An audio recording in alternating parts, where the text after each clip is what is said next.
Hey, creative. Are you ready to discuss profits, the money, the ways to make it happen? The Profitable Creative Podcast is for you, the creative, how you define it.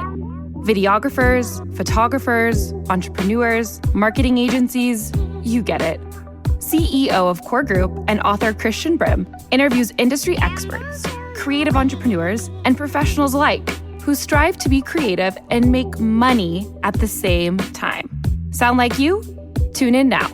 It's time for profit. Welcome to another episode of The Profitable Creative, the only place on the interwebs where you will learn how to turn your passion into profit. I am your host, Christian Brim.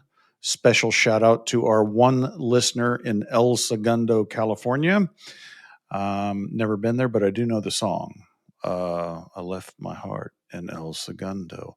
I'm not gonna sing the whole thing for you.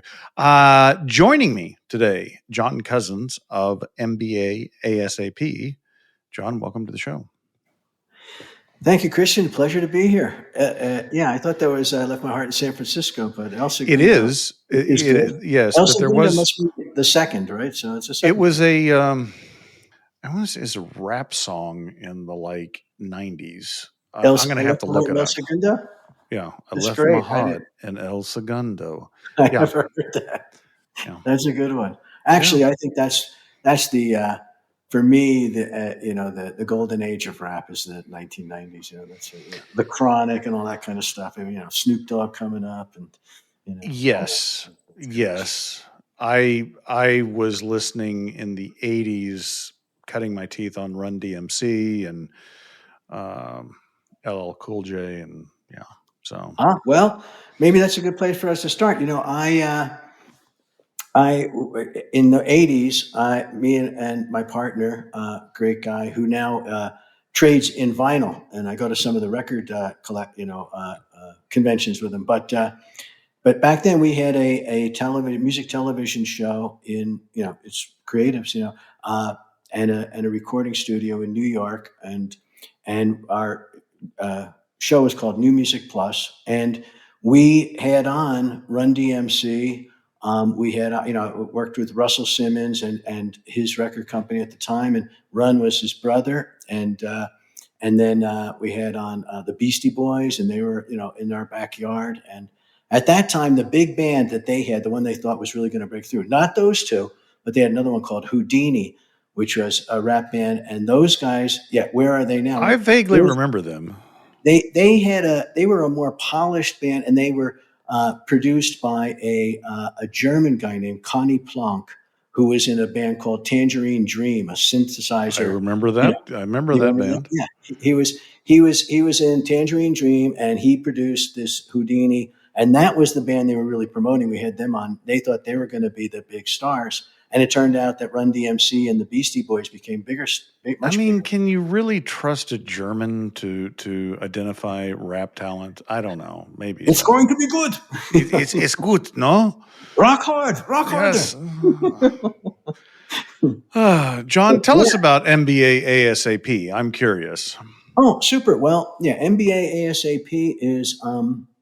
I've been doing that for about, more than a decade now, about probably almost 15 years. But it came about from my I'll give you the whole arc of my career here, yes, the short story, but because that's where it really organically derived from. I started out as an engineer, electrical engineer. I worked in recording studios and that kind of music stuff. And then I went to work for ABC Television back when there was 3 networks, and it was all network TV. And I was a systems designer, designing and building facilities for the network. Nice. And really, it was a fun, wonderful job. But I just chafed at the corporate environment.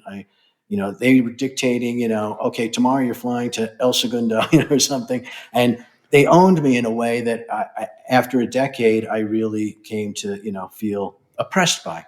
Yes. So I decided that was one of the reasons I decided to go back to business school and get my business degree. One, to get that in my skill stack, and also to try to be an entrepreneur. I thought, I don't want to, work for people anymore. I want to, I know how to design and build.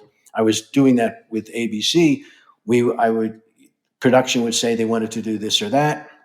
And then I'd go to these different equipment manufacturers and technology companies, and we would develop a piece of equipment, and then they would end up selling a whole bunch of them. I thought, I could do that. I'd like to do that, And so I went to the Wharton School at Penn, University of Pennsylvania, got my MBA. Impressive. And then decided to just, head out on my own. Everybody else there, that's one of those places where you go, and the lane is then you go to the big consulting firms or the big investment banks, or or be a product manager for Procter and Gamble or something.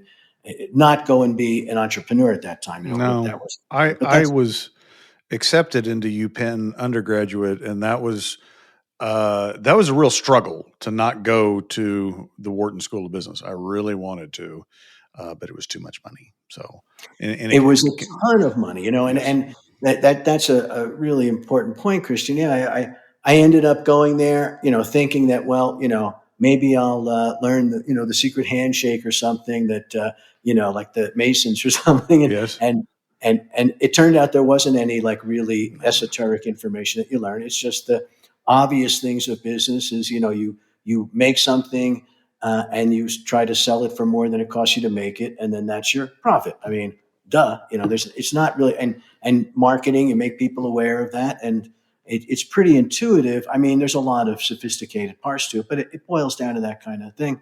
But yeah, the tuition, now the tuition is, I just looked it up, for 2 years is almost $200,000. It's like $187,000 for the 2 years. Plus, I had a young family at the time. I had all my living expenses. I stopped working, right? With all that, I ended up with almost close to a $400,000 hole I had dug myself in 2 years. And then I started wondering, was that the best decision that I could have made in my life? It turned out it was good, but I kind of made it good, I guess. But it was a struggle to sort of recoup from that.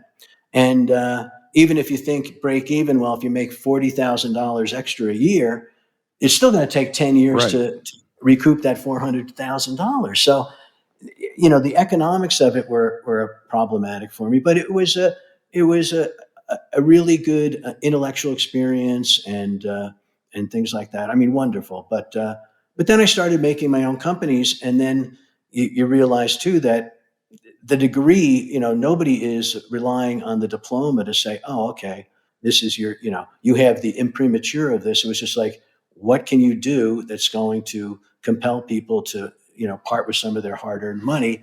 What value proposition are you going to put forward? So I learned that lesson and went through it. And so my first thing was I tired of bosses and corporate structure. So I got rid of that. Then, as I thought being my own boss would be, the panacea to all my angst kind of thing, right? It turned out it really wasn't. And over the years, I tired of partners. I tired of employees. They're hard to manage a lot of times. Everybody has a problem, and the more you have, and then also worrying about making payroll and things as an entrepreneur. And then I started to dislike having investors. I mean, they basically just want to put money in and then bleed you dry, work it, and so it's like hiring yourself another boss.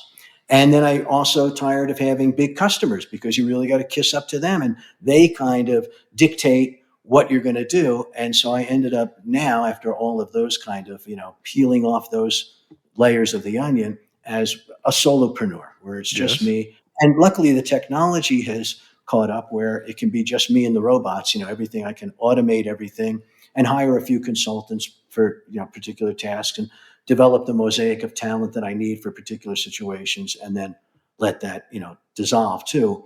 And so that's worked out really wonderfully, where I'm doing all of the tasks, and I can dictate my destiny. And I really love that. And so that's MBA ASAP kind of derived out of that. One is helping people that were in situations like I wanted to be in. You have whatever you're doing in your life, and you need that skill stack of some business skills. How to understand financial statements so you can talk to your accountant, how to do marketing programs so you can make people aware of what your what you're providing, how to, message your value proposition and all those kind of things. And that's what I kind of put together. I started teaching while I was, I ended up taking 2 companies public and running them as a public company CFO and CEO, on the stock market, but taking them public.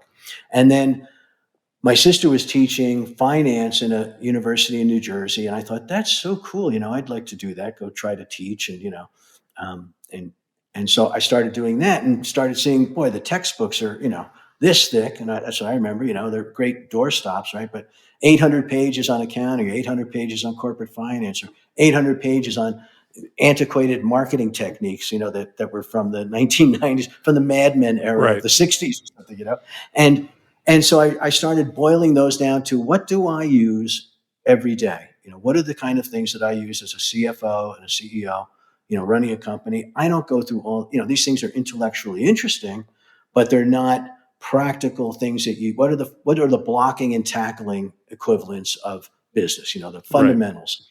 And so I really started to get traction with my students. They would be like, I never understood this before, and now it's suddenly become clear. They get inundated with so much information that they don't contextualize it.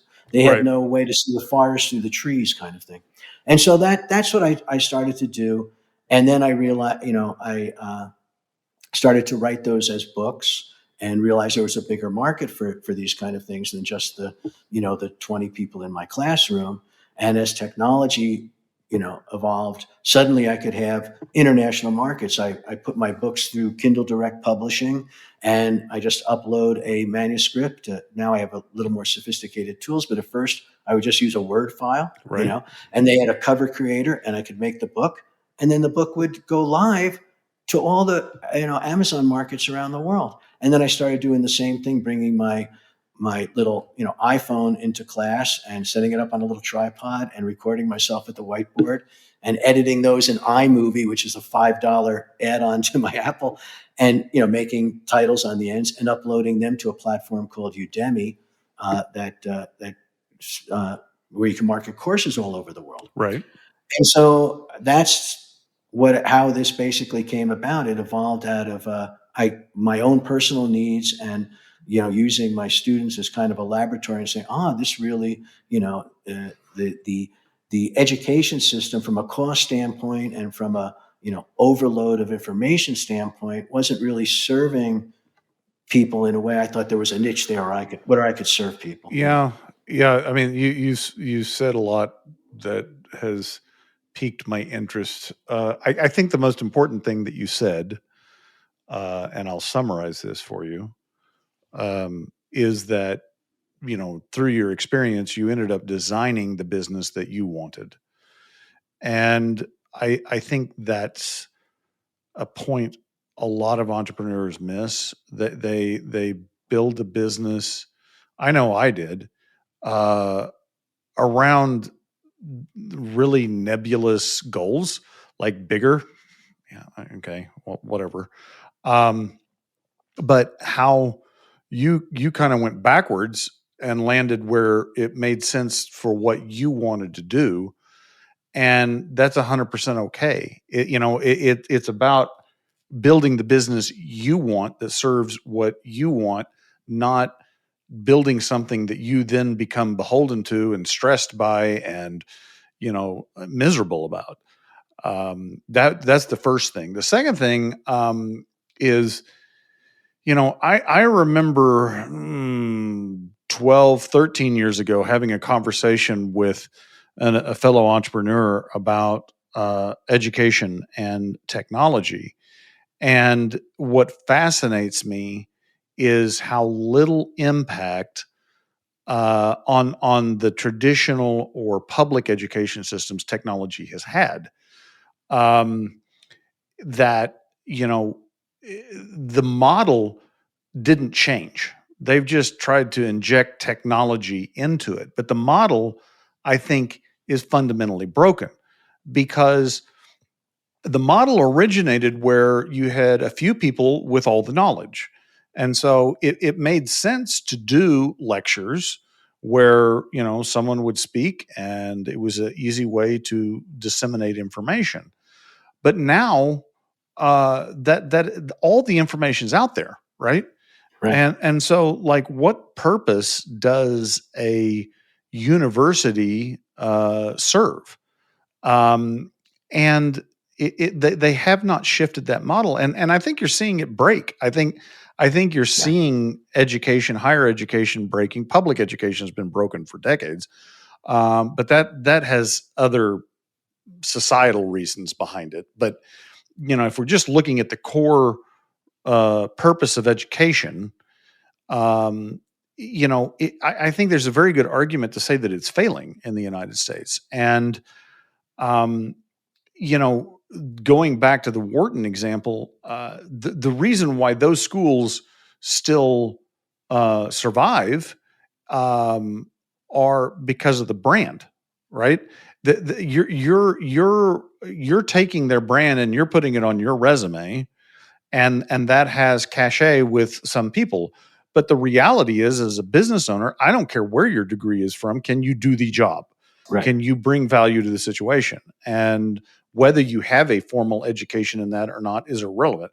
I might use it to help screen, but that doesn't mean that at the end of the day, that just because someone has a degree means they have the knowledge or the ability to implement it or use it. No, and that those are great points, Christian. And thanks for summarizing succinctly my roundabout way of saying it. You're very eloquent, and thank you. Yeah, and you're right. It serves a purpose for a certain group.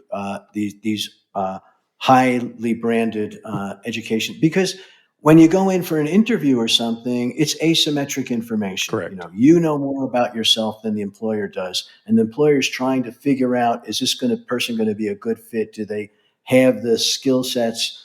And the degree acts as sort of a proxy for them to say, okay, they were at least able to sit in a classroom, jump through these kind of hoops, and perform these kind of tasks and do it in a methodical way. So they have that kind of skill set.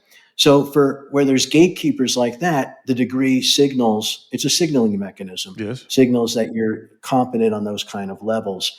But like you say, for people that want just the practical skills and put them to use right away, the degree holds no cachet. It has no utility. No. You really have to know, can I do this? Can I do that?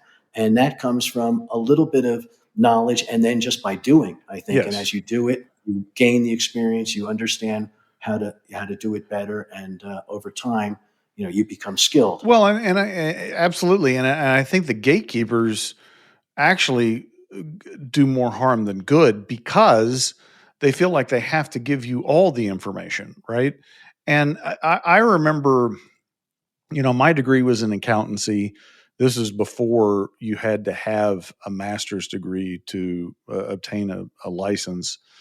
And, the thing that they all were trying to push you towards was this CPA track. Yep. So like you have the accountancy so that you can sit for the exam. And so similar to medical school, right? They're teaching towards the test in a broad sense. And Yep. I get to the test, and the first time back then it was a live test. It was a proctored test, and there were 4 sections, and I failed all of them. And I literally was rethinking my life choices. Like I had studied from August until November, literally every day. And I was like, I can't believe I didn't pass any of them. And then the next window was in May. So they only did the test twice a year.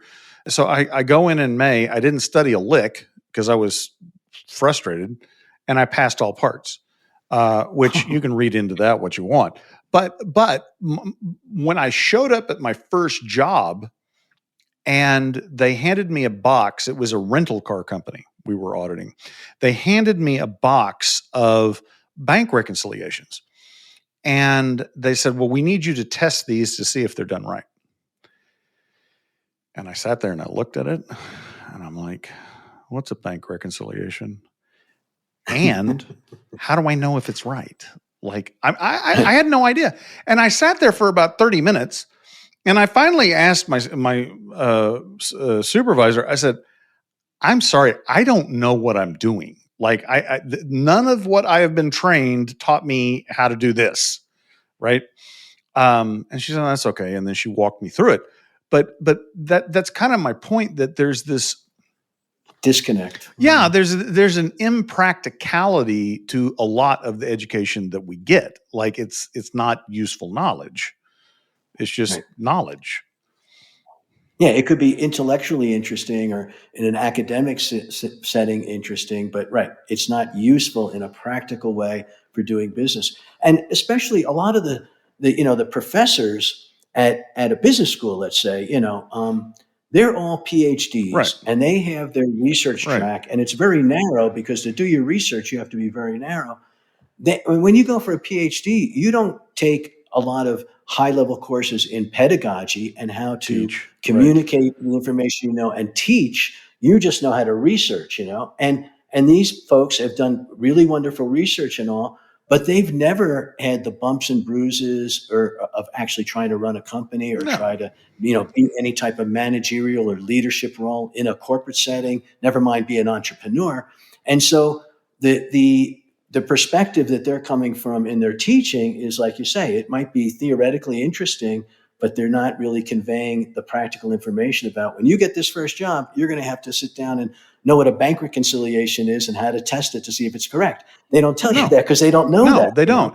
And 90% of the subject material that was on the CPA exam, I've never used professionally and never will. And I think that extends to someone asked me the other day, said if you were advising somebody that was a young person wanting to do accounting, would you advise them to obtain their CPA?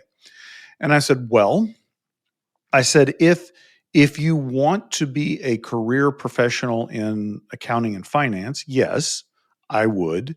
But if you wanted to be an entrepreneur in the accounting space, no. Right. Because in a lot of states, you don't need a license to do a lot of accounting. The bookkeeping, the payroll, the income taxes in most states, you don't have to be licensed to do it. So, what's the purpose of getting a CPA? Occasionally we'll get someone that will ask us, before they hire us, they're like, well, are you CPAs?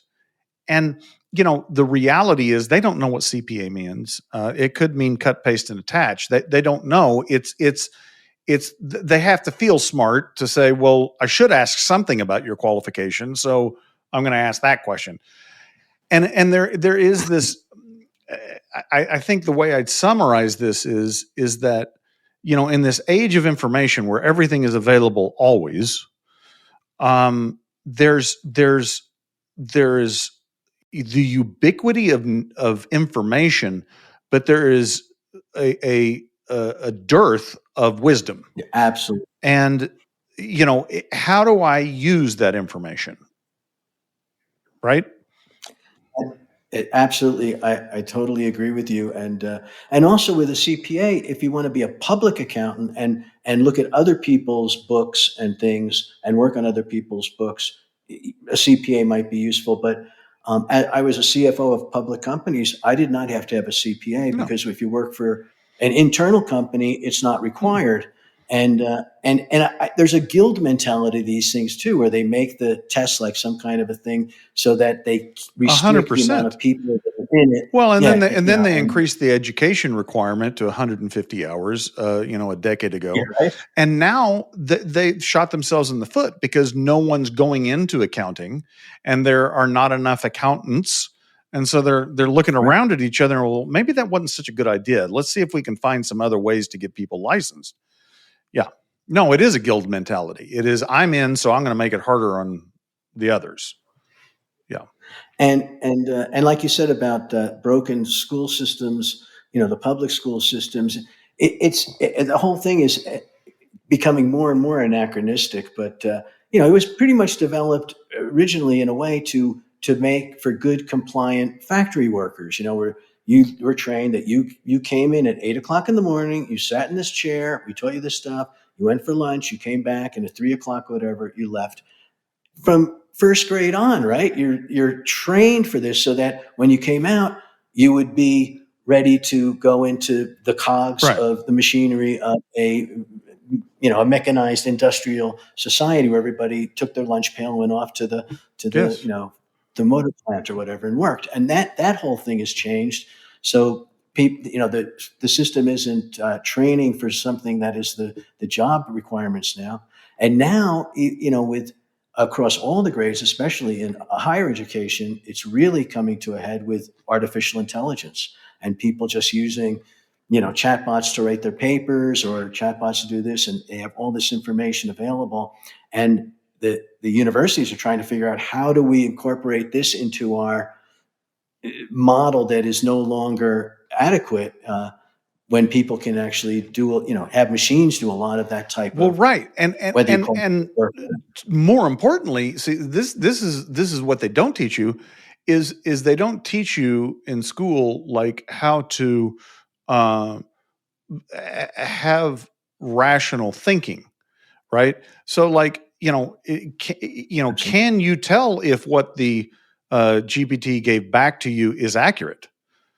These good, yeah, critical thinking Critical skills. thinking. Yeah, It rational. it Yep. also, because, and this started back in the 80s when they started incorporating all these standardized tests. Now all the schools, they're teaching to the test because that's how they get Yeah. evaluated, that's how they get funding. And all it does is it forces more and more convergent thinking. Multiple choice, there's Mhm. one correct answer, unless they screwed up and there is no correct answer. That happens. But divergent thinking, which creativity is all about, is not. It's not taught at all, and in many cases, it's actually perceived as a negative. Like, you didn't get the right answer. You're therefore not good at math. It's like, well, you know, No, maybe you thought of a different answer. absolutely. And that's a great way to think of it. It does promote convergent thinking where everybody's going to be lemmings and be the same way, and where we need more creative thinking and Yes. and divergent thinking. And with the tools we have now too, like you say, we have all the information available. We have these new tools that can codify that information, but is it the right information, the right answers that we're getting?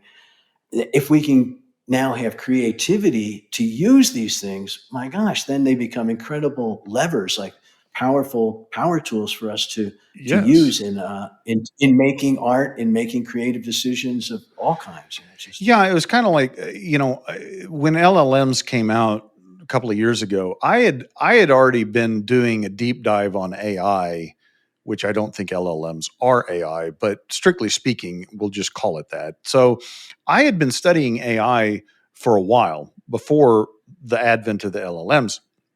But once they arrived, I went to several events. I was with several groups of people learning all I could about these things, these new tools. And I could not, for the life of me, for 2 years, figure out, how do I use this? How does this help Mhm. me? Right. Um, until it was explained to me just recently. So think about it as a hard drive with all the information in the world, and then a whole bunch of extra processors, and you're the computer. Like, you're the one that has to come Yep. up with the idea. It's just a add on to you, right? And I'm like, okay, that makes more sense. Like, but I kept approaching it from a standpoint of, how can I use this thing to make my job easier, which, frankly, it made it harder because it took me longer to explain to the AI what I wanted it to do and make sure that it was doing it than it was for me to just do it myself. And I'm like, well, screw that. I'm not going to mess with it. Right. No, absolutely. And like you say, if you think of it that way, like, how can this, use this as a tool, and you're in charge, and this is just your next level of, like spell check, Yes. or like a calculator, all those kind of tools that helped. Everybody was worried when calculators came out that, oh, now people aren't going to learn math, and they wouldn't know how to add and subtract. Well, you still have to have the critical thinking skills of, when you type in the numbers, is that answer within the realm of, scalably wise? Is it something that's reasonable? And this is what is terrifying to me. And I know I'm an old man, but what terrifies me, I said this before the LLMs. What terrified me was that you could search a question on Google, and it would give you a response, and which was great. You don't have to remember anything. Like, what day was Pearl Harbor on? Okay, I don't need to know that it was December 7th. December 7th, right. 1941. Google will remember that for me, right? But then I was like, but what if they change the answer? What if they say it was December 8th, 1940? Right, revisionist history through the algorithms, yeah. And so that scared me. Now AI is on steroids because it's taking all of that data and it's supposedly thinking for you. But if you don't have some base knowledge to know, that doesn't sound right, and you don't have any critical thinking, where the GPT is just going to give you an answer and you're like, okay, I'm going to cut and paste. That's a dangerous place to be. Oh, absolutely. Absolutely. And that's why more than ever, and even with misinformation on social media and all kinds of things, to have critical thinking skills, just to some degree, having a BS detector that, is not going to just take everything at face value and say, oh my gosh, aliens just landed and whatever it is, is absolutely important in this age. I mean, that's we can be tossed every which way if we don't have that, or be directed by, nefarious forces, in ways too. And I mean, it could be like, it doesn't even have to be malicious intent. It's just, it could just be hallucinations. It could just be the AI, hallucinating, as it were, and but to tie all this back in, I think the way I would summarize it is, I know a lot of creative entrepreneurs are scared of technology and are worried, that if I'm a copywriter, I'm going to be replaced. If I'm a videographer, I'm going to be replaced. If I'm a marketer, I'm going to be replaced.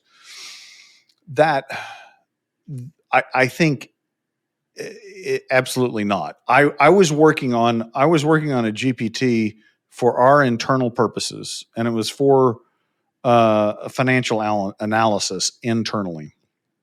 And I left that day, and I told my wife, I said, well, I'm pretty sure the Terminator isn't going to show up anytime soon. Like I was so frustrated with the experience, right? And I had an expert consultant help me with it. Like, it's not like I was trying to do something without understanding of how it worked. But I think, to the creative entrepreneurs out there, don't worry about it modifying your industry, your job.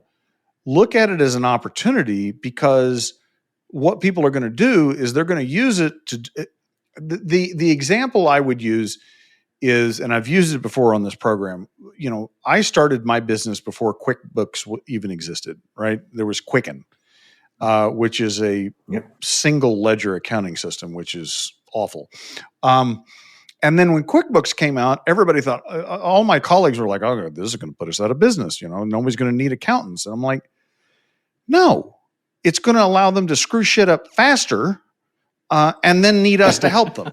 Right. And that's the way I would look at it as a creative entrepreneur. I mean, they may try the tools, but it's not going to get them what they want.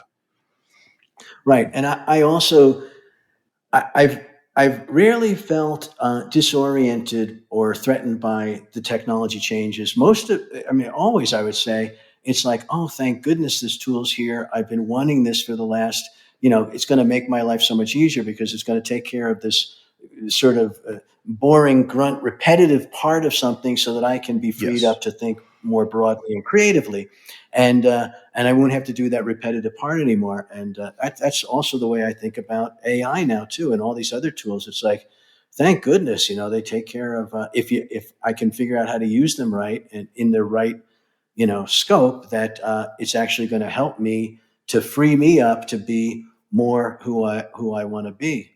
And we have tons of tools like that. Like, even if you look at the washing machine and the refrigerator and all kinds of things that just made our lives much more easy and better. Maybe. Um, I think we're we just moving in that ended up direction. buying more clothes. Yeah, I don't right. think it ended up saving any time. And Yeah, more food. And all that stuff exactly. in the back of the refrigerator. It's like a science project. Exactly. Yeah. So, with my MBA ASAP, I have to think about that to say it. How have you used technology to leverage your business model? Oh, that's an excellent question. Well, I would say first I use the platform technologies, and I start with Amazon and their Kindle Hmm. Direct Publishing for books. I've written 64 books now, and yeah, but I just like writing, and I like That's impressive. publishing and having read them, and it's so easy for me over the last 15 years or so to do that because I can write the books on my computer. And taking a typing class in ninth grade was one of the best things I ever did. And and then I can upload those files, and I don't have to worry about if they're perfect in a way, because if I find a mistake later on, or if I want to add a paragraph or delete something, all I have to do is revise that, my basically my Word file or whatever, and upload it again, and then that file is live. And then I can make my covers in like Canva. I use Canva as a place for all my graphic stuff. Um, and so I can make my books, and the Amazon is the third largest search engine. I mean, behind Google and YouTube, Amazon is third because they have this Yes. ecosystem, all those people in there that are searching for things. So they have this giant built-in market all over the world, and the Kindle versions, they just get downloaded, and that's a wonderful way to do it. And then they have this thing called POD, Hmm. print on demand.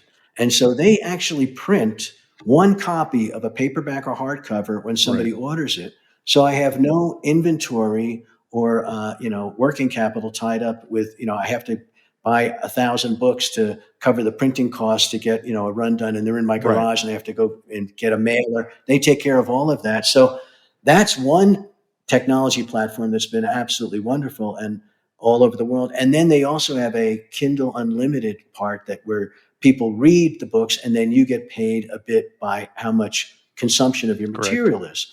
And I even like that more than selling a book. I've thought, like, would I rather sell a copy of my book and not know if somebody's read it or not, or see that, today, 300 pages of one of my books has been read, and I'm going to get whatever amount of money, but that's so satisfying to me. Say, wow, people have actually Yes. consumed that my content, and that's satisfying. And then now they've come up with, they use AI as synthetic voices, and you just click a button, and they make a audio copy of the book that goes out That's on cheating. I Audible. had to record my own. And yeah, that's what I used to do. I used to record my own, and it was like, I'm a recording engineer, but it was so Yeah. time consuming. And then Audible would say, there's a pop at the beginning of that, you have to redo it. Oh my gosh.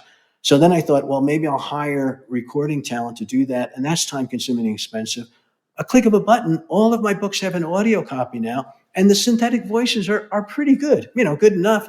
And It's not like it's a the novel and they're utility. looking for, the nuance in the voice. They're getting information. Right, exactly. It's just it's all my stuff. I've written a couple of stretched out and written a couple of novels and things too. I wrote a science fiction Oh, book, nice. but you're right. The it's just the utility of doing that, and that's there. So that's one platform. With all those different content delivery ways. And then I'm on something called Udemy, which is a technology. It's a platform where you can just upload PDFs and videos and things, and slide decks, and make Hmm. courses.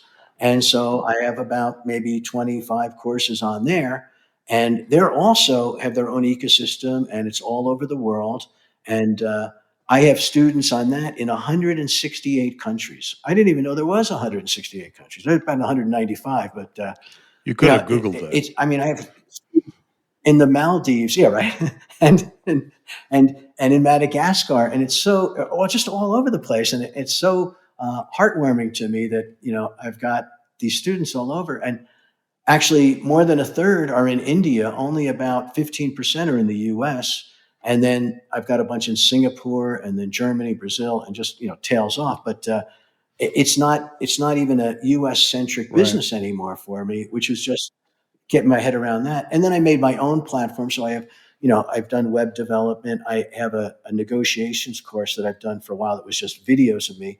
And I just redid that with an artificial intelligence company where it's more role playing and engaging students in these scenarios about negotiating. And so it's one-to-one interaction. And it's really remarkable. It actually goes through my curriculum and then tests where, on micro tests as he's interrogating, the back and forth, what they do know and what they don't know, and then repeat the stuff that they don't know until they know it, and then move forward so they really understand all the material. And that's a one-to-one kind of course, Right. but at scale. It can be one-to-one to 1 million people or whatever, which is just, I couldn't do that on my own. Do you do So I use a lot of the technology. any live teaching?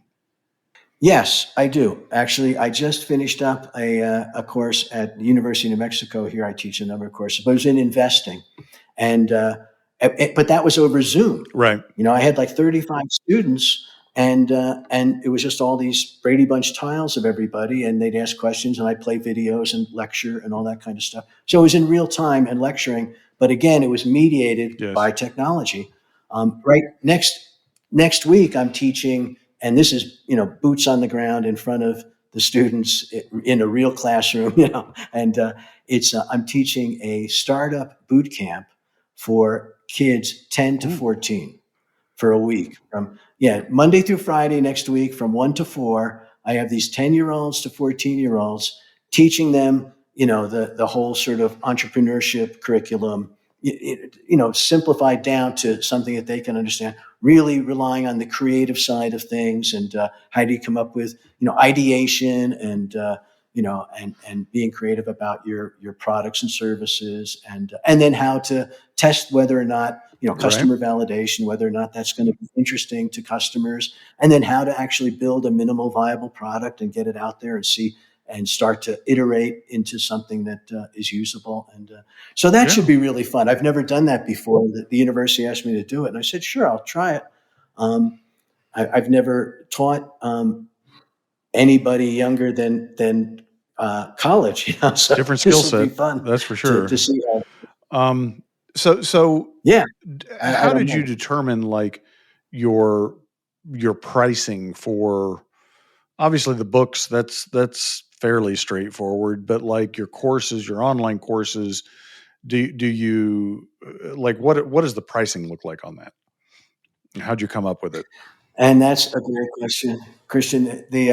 But my pricing is always a struggle, and you want to give more value than you're asking, and but then you can give too much value at too low a price, and then people get suspicious of that too. It's like, how can this just be that amount of money? It must not be that. So trying to find that sweet spot for my course on my own website, we've developed a dynamic pricing front end.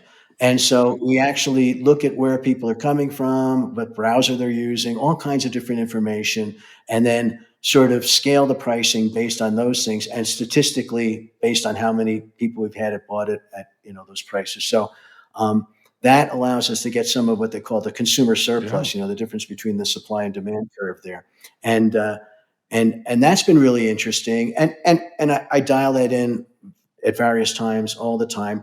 I just used AI recently to take my course that's been in English, and English is the lingua franca of the world. Everybody pretty much has it as a second language.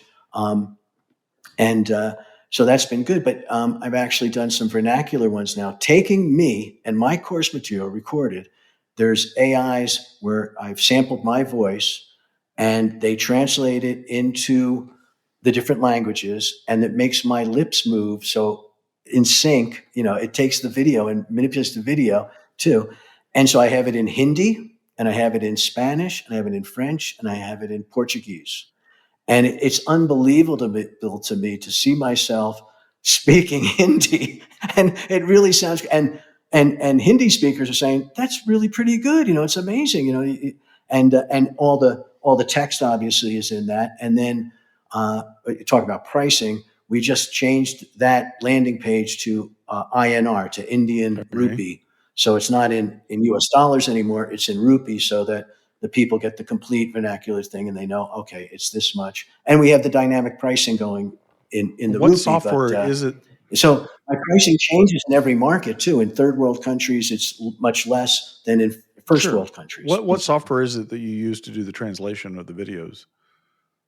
Well, I used a group like Flare that is they're one of my development groups, and they're really super. And we used 11 Labs for the voice translation, and I can't remember the name of the Hi there or something for the video manipulation. There's another tool that does that. But, very cool. Yeah, I mean, and they put it together. I didn't do it myself. They put it together for me, and we started with 2 languages, and I was just so blown away that I said, let's do 2 more. And so now we've kept it at that. They wanted to do Arabic, and I was like, at first, I'd love to do Arabic. I love the writing and all that.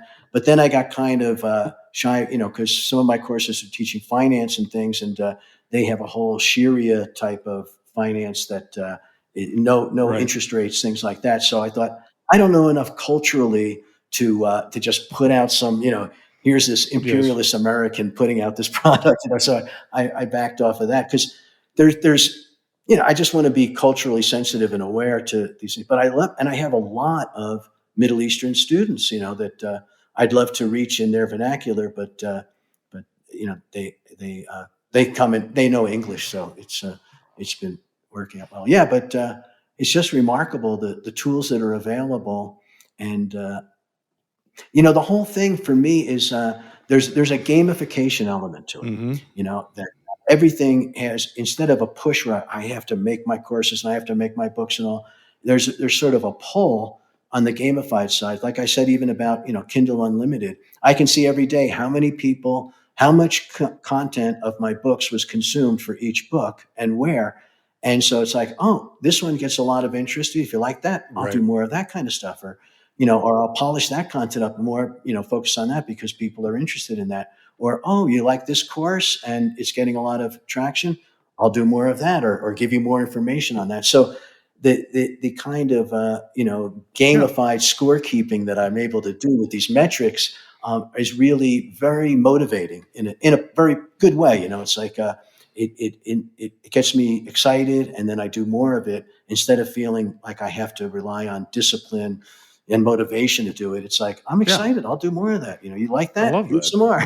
So how do people find I wanted to say my MBA ASAP and or your books? Yeah. And MBA ASAP, when I first did that, I thought it was a cute acronym and all. And but a lot of people around the world that, for MBA is Master of Business Administration. And then ASAP, people sometimes say, what is ASAP? And it's like, oh, it's an acronym for as soon as possible, boiling it down, distilling the information. And not everybody, I didn't realize not everybody would get ASAP, but,